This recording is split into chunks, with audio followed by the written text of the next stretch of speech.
Hello, welcome back. It's so good to see you. So today we are going to be reading part whatever. I don't know what part we're on, but we're going to be reading my grandmother's memoir. And we are on chapter 10, Claims to Fame. So let's go ahead and get started. Okay, of course there's a loud airplane going by. Sorry.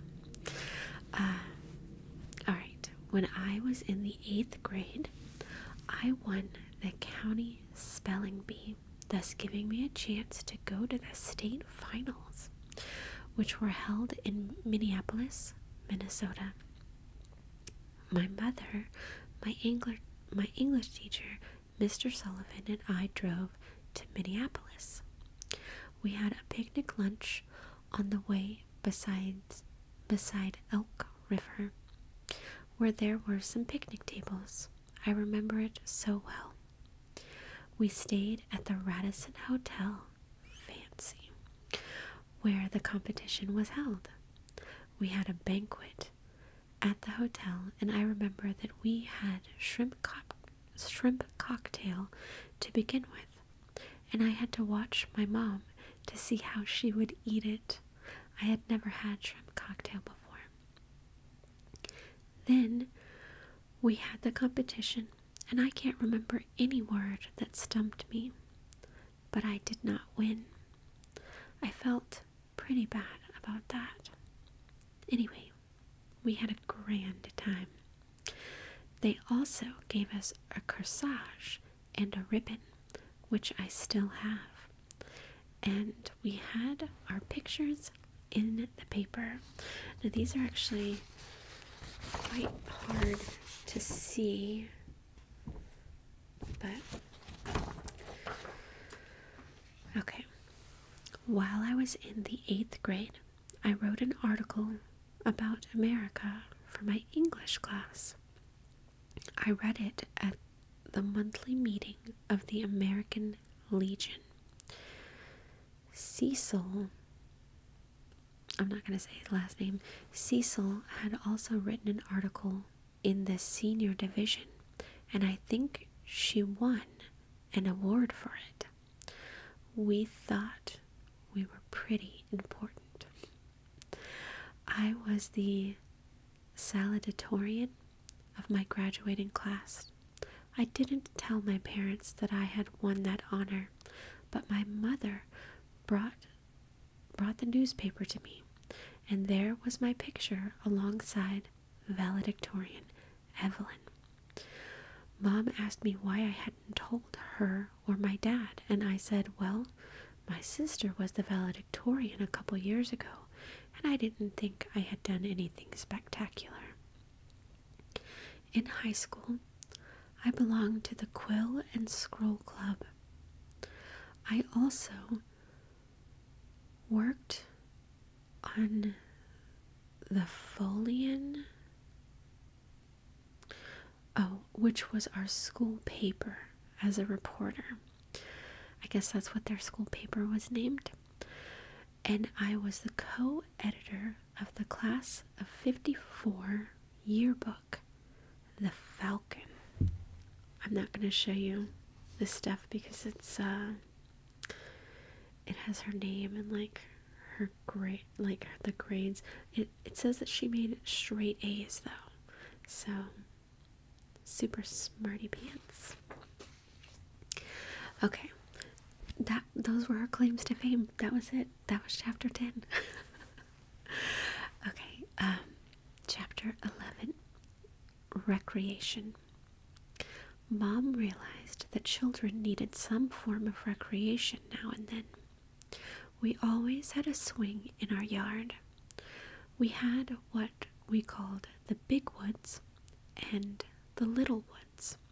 In the little woods, Mom made a ring of stones and rocks, and sometimes we would go out there, make a little fire, and have hot dogs on a stick.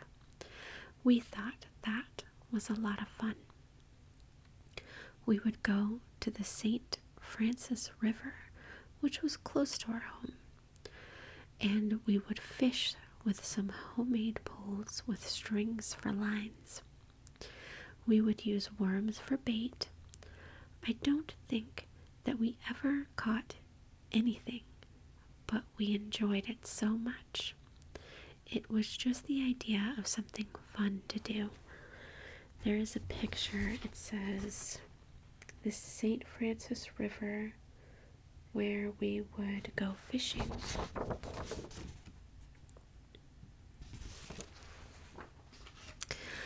Okay, another fun thing was when we would get to stay overnight at a friend's home. It was usually someone we went to school with. In those days, you could walk around at night out in the country and never worry about a thing. Those were truly the good old days. Sometimes we would go to visit the neighbors and play with their children. A lot of these times the neighbors were relatives, so this was recreation too. We also liked to walk up and down our driveway after the day's work was done. Certainly, we didn't need to walk for exercise, because we got enough of that around the house and farm. Our driveway was pretty long, and we enjoyed this, talking about our day, what we had accomplished, and what we would be doing the next day. When kids came to visit us, we would play in the haymow, especially if it was raining. I think the haymow was like a barn for hay. Mom and Daddy used to have barn dances there too. Mom would make cookies for us. She would make a round cookie for the bottom and then put some jelly or jam on it. The top cookie would have a cutout so the jam peeked through. These were really special occasions. And this is a picture. It says grandson Brian at something. I don't know, but this is my cousin Brian in a little tire swing. Sometimes Daddy would take us all for a ride. We would go to Oak Park, a small town nearby, and we would get ice cream. Yum. It was usually a double-dipped cone. Whoa. And the flavor I liked best was maple nut. It was so good. I guess it is still my favorite flavor today. What is maple nut ice cream? I've never heard of this. I want some. And I want a double-dipped cone. Yes, please. Chapter 2. Picking pickles. Every day in the summer, we would pick pickles. We had one big, long, wide row of pickles. We would wear old socks on our hands to protect them, since we had no gloves, and the pickles had stickers on them. I didn't know pickles had stickers on them. Then Mom would come down the row behind us, and she would say, "These pickles aren't picked at all." And she would proceed to show us all the ones we had missed. We hated the pickle man. Because he bought the pickles from Mom and Daddy, and I guess they made a little money from the pickles. I was secretly so glad when we learned that the pickle man had died. We thought we wouldn't have to pick any more pickles, but somebody took over for him, and we still had to pick pickles. So she hated the pickle man because she hated picking pickles. Pickle man, what? We always had such good black dirt on the farm. It seemed like it would grow anything that we planted. This was in the days before fertilizer was available to small farmers like us. Of course, we always had about an acre of tomatoes. Oh, can you imagine? Fresh tomatoes. These tomatoes were a lot of work to raise because we had to do everything by hand. I remember the tomato boxes first appearing in the house around the time of Lent, because my folks and all of us kids would be saying the rosary every night for the 6 weeks of Lent. These boxes were made of wood and sat in the windowsills once we had the tomatoes planted.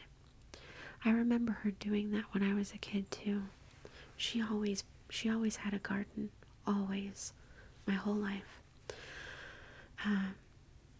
There were 6 short boxes and 4 long boxes, so that's a lot of tomato plants. Mom would move the boxes around every day so that different ones would always get some sunshine. My sister Marilyn remembered that Daddy built platforms for the boxes. He would change the head of the bed in the bedroom from east to north to accommodate some of the boxes. We used these same boxes from year to year. I still have one of these tomato boxes today. I also use it every year. My mom and Daddy had transplanted the tomatoes into the garden. We had to hoe the tomatoes and carry water in a pail to water them. Didn't she say she had like an acre of tomatoes? That's a lot of pail carrying. We didn't have a hose in those days. Ugh. I remember when fertilizer was first available for us to buy, we would dig a little hole on each side of the tomato plant and put about a teaspoon of fertilizer in the holes. Boy, that was hard work, but I certainly enjoyed it. I don't know if anybody else did. She really did. She loved gardening. I cannot garden for anything. Ugh. Our tomatoes produced very well. Mom used to sell the tomatoes in the fall.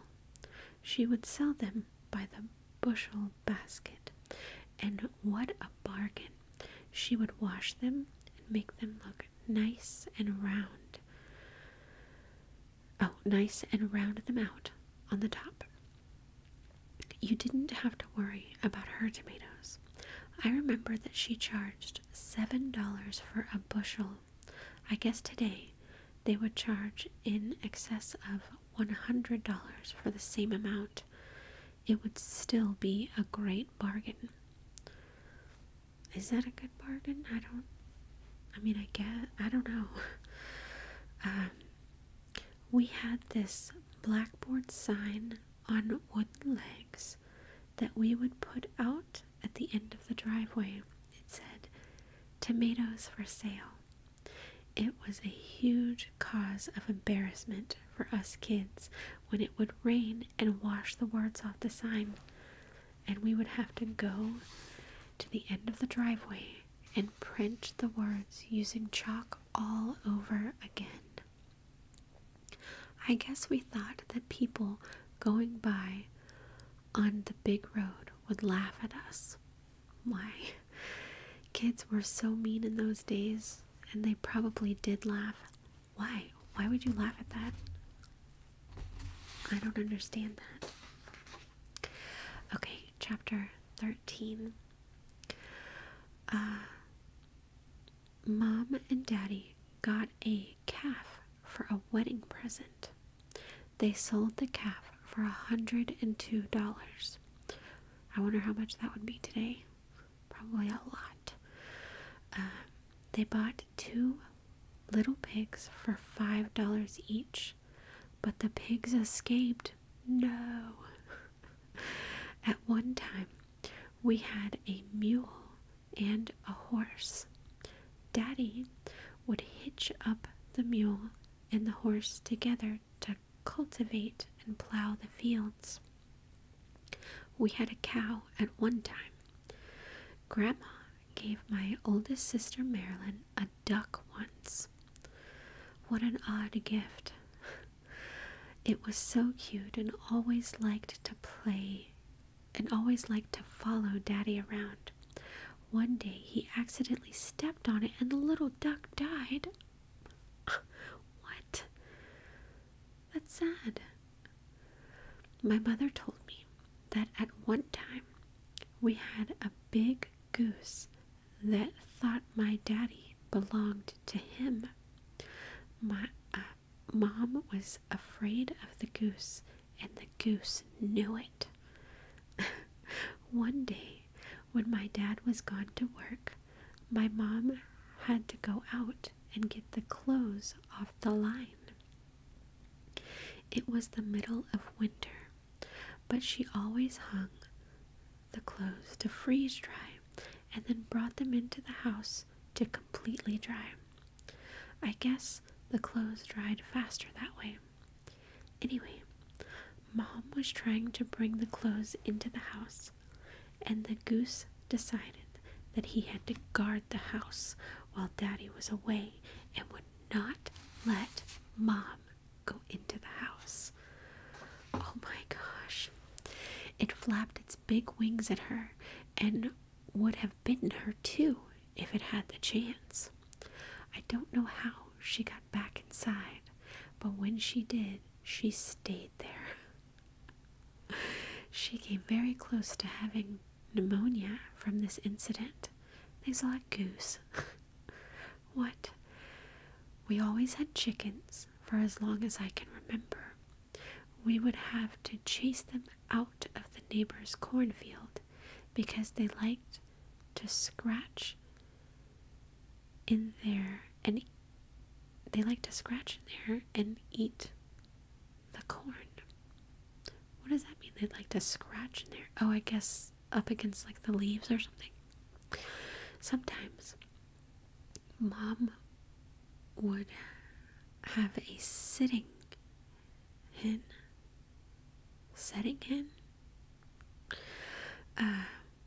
We would catch the little chicks in a bushel basket at night, and when it was time for them to go into the barn,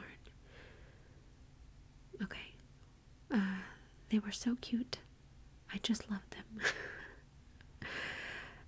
It seemed like they were always bright yellow, and I think sometimes there would be a black one.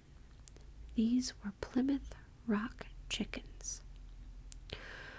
I got confused at the setting hen because I thought she was going to explain what that was, but I don't know what a setting hen is.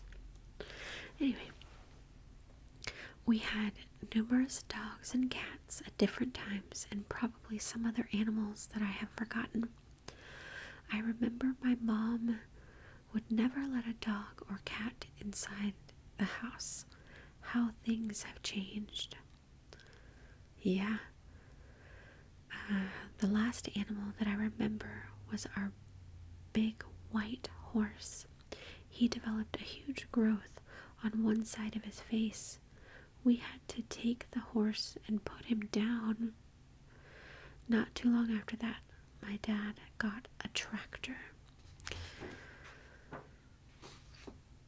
That was all the chapters that I had grabbed to read this time, so I guess that's it. Yeah, I can't wait to I want to read more. I can't wait for the next video. Anyway, I really hope that you enjoyed that. Thank you so much for watching, and I'll see you soon.